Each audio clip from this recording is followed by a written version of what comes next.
La plus grande tristesse de la vie de Brigitte Bardot fut sa relation distante avec son fils unique, Nicolas-Jacques Charrier, combinée à la pression psychologique de la célébrité et aux critiques acerbes de ses opinions politiques dans ces dernières années.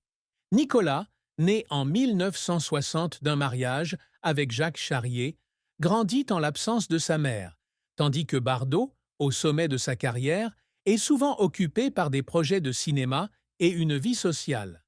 Elle a admis dans son autobiographie Initial bébé, 1996, qu'elle n'avait aucun instinct maternel et que sa grossesse avec Nicolas avait été une expérience physiquement et émotionnellement douloureuse, la laissant éloignée de son enfant dès le début.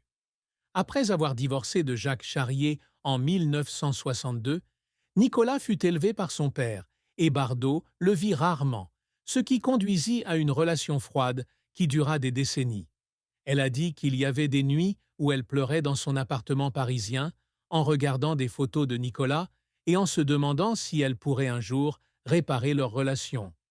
Même s'ils se sont reconnectés plus tard, cette séparation est restée une blessure non cicatrisée dans son cœur. Une autre tristesse est la pression psychologique de la célébrité. Lorsqu'elle est devenue une icône de beauté mondiale après, et Dieu créa la femme, les médias et le public ont scruté chaque détail de sa vie privée, de ses relations amoureuses à son apparence. Elle confiait à Paris Match en 1970 qu'elle se sentait comme un animal dans une cage dorée, aimé par des millions de personnes mais sans liberté. Au sommet de sa carrière, elle a été critiquée pour n'être qu'un sexe symbole et non une véritable actrice, ce qui l'a amenée à remettre en question son talent. Il y avait des nuits où elle pleurait seule, se sentant seule dans une foule et craignant que la célébrité n'engloutisse son vrai moi. Les controverses politiques de ces dernières années n'ont fait qu'aggraver sa tristesse. Depuis les années 1990, elle soutient ouvertement le Front national et exprime des opinions anti-immigration, ce qui lui vaut 5 poursuites pour incitation à la haine, assorties d'amendes allant jusqu'à 30 000 euros. Selon Le Monde, les critiques virulentes du public et des médias lui ont donné le sentiment d'être incomprise, comme si son héritage artistique et caritatif était éclipsé. Elle a déclaré dans une interview en 2018 qu'elle avait pleuré en lisant des articles la qualifiant de raciste, car elle pensait qu'elle ne défendait que la culture française. Ses chagrins, l'éloignement de Nicolas, les pressions de la célébrité et la controverse publique ont fait de Brigitte Bardot une personne complexe, trouvant toujours des moyens de surmonter la douleur pour vivre fidèle à ses convictions. La carrière de Brigitte Bardot a été un parcours éblouissant, d'une jeune fille rêvant de devenir danseuse de ballet à une icône du cinéma et à une militante des droits des animaux. Née dans une famille bourgeoise parisienne, d'un père ingénieur industriel et d'une mère passionnée d'art, elle débute sa carrière de mannequin à 15 ans en faisant la couverture du magazine Elle en 1949. Son premier rôle au cinéma est dans Le Trou normand, 1952.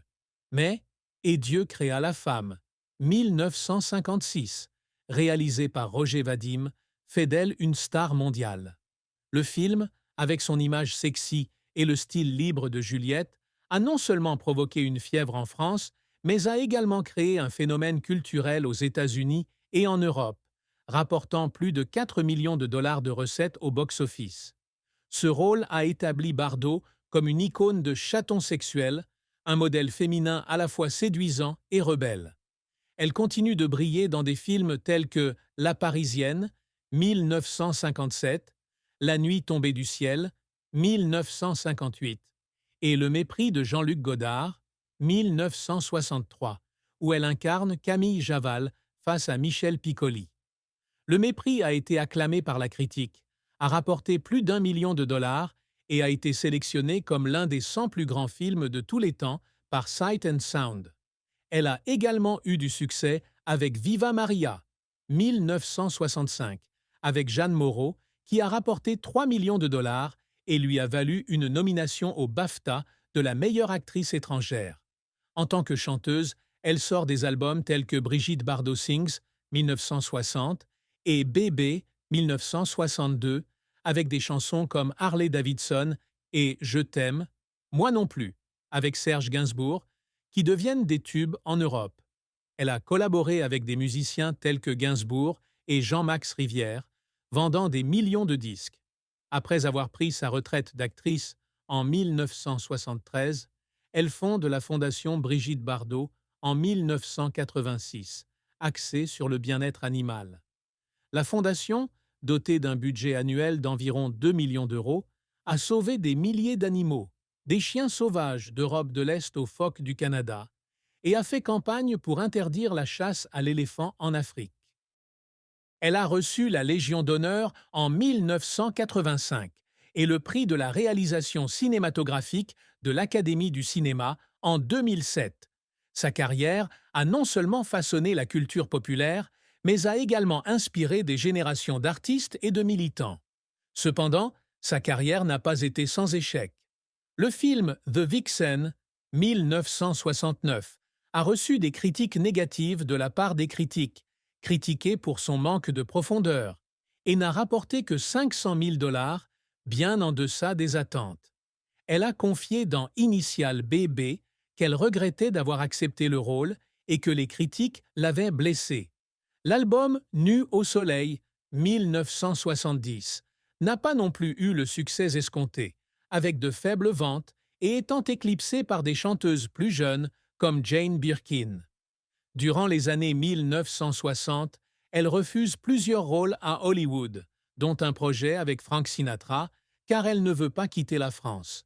Cette décision, tout en protégeant sa liberté personnelle, lui a coûté l'opportunité d'élargir sa carrière internationale, ce qu'elle a admis plus tard regretter.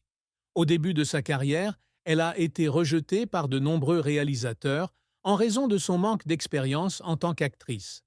Un producteur lui a dit un jour qu'elle était « juste belle mais pas talentueuse », une déclaration qui l'a amenée à remettre en question sa valeur. Après avoir fondé la Fondation Brigitte Bardot, elle a dû faire face à des difficultés financières, car la Fondation dépendait de dons privés et certaines campagnes, comme l'interdiction de la corrida en France, n'ont pas réussi à obtenir les résultats escomptés. Ces échecs, bien que douloureux, l'ont motivée à travailler plus dur, à apprendre de ses erreurs et à se consacrer à l'art et à la charité. Les efforts de Brigitte Bardot dans sa carrière l'ont fait pleurer à de nombreuses reprises. Lors du tournage des Dieu créa la femme, elle travaille sous la forte pression du réalisateur Roger Vadim, qui souhaite qu'elle incarne une image audacieuse, jamais vue sur les écrans français. Elle a passé des semaines à pratiquer des expressions et des chorégraphies. Et il y a eu des nuits où elle était restée éveillée toute la nuit à apprendre des répliques, pour finalement fondre en larmes de peur de ne pas être à la hauteur des attentes. Lorsqu'elle a terminé la scène finale, elle a pleuré dans les coulisses de soulagement et de fierté. Lors de l'enregistrement de Je t'aime, Moi non plus, avec Serge Gainsbourg, en 1967, elle doit surmonter ses réticences quant à l'audace des paroles. Elle raconte dans Initial BB qu'elle a pleuré en studio à cause de la pression d'exprimer ses vraies émotions. Mais lorsqu'elle a entendu l'enregistrement final, elle a pleuré de fierté. À ses débuts, en tant que mannequin, elle a dû faire face à des horaires chargés, prenant des photos pendant des heures dans de mauvaises conditions. Un jour, après une séance photo qui a duré jusqu'à minuit, elle a pleuré tout le chemin du retour à la maison, épuisée. Lorsqu'elle a fondé la Fondation Brigitte Bardot, elle a travaillé sans relâche pour collecter des fonds et défendre des politiques. Et un jour, elle a pleuré en voyant des maltraitances animales dans un abattoir, ce qui a renforcé sa détermination à changer la loi. Ses larmes témoignent de son dévouement et de sa passion pour l'art et les idéaux. La fin de vie de Brigitte Bardot fut triste, sa santé déclinante et son isolement au cours de ces dernières années, notamment après sa chute et sa fracture de la hanche en 2023. Selon Le Figaro, l'accident s'est produit à son domicile de Saint-Tropez, nécessitant une intervention chirurgicale et une longue convalescence. À l'époque, âgée de 89 ans, elle souffrait de problèmes de santé chroniques, notamment d'arthrite et de difficultés respiratoires, conséquence d'années de tabagisme. Elle a été contrainte d'utiliser un fauteuil roulant pendant un certain temps et, selon Closer, elle quittait rarement la villa La Madrague, où elle vivait avec son mari Bernard Dormal et des dizaines d'animaux de compagnie. Ce déclin de santé a non seulement limité sa capacité à participer aux campagnes de la Fondation Brigitte Bardot, mais lui a également donné le sentiment d'être isolée du monde extérieur. L'isolement est devenu encore plus évident lorsqu'elle a choisi de vivre en recluse, loin des médias et du public. Elle confiait à France Dimanche en 2024 se sentir comme prisonnière chez elle, n'ayant plus la force d'affronter le regard de la presse. Malgré le soutien de son mari et de quelques amis proches comme Alain Delon, avant sa mort en 2024, elle était attristée de ne pas pouvoir poursuivre directement son action caritative. Cette fin, avec l'image d'une icône autrefois vibrante, vivant désormais tranquillement dans la douleur physique et mentale, est un chapitre triste de sa vie, mais elle met également en évidence sa force à accepter et à affronter l'adversité. L'amour et le mariage de Brigitte Bardot ont été un voyage tumu,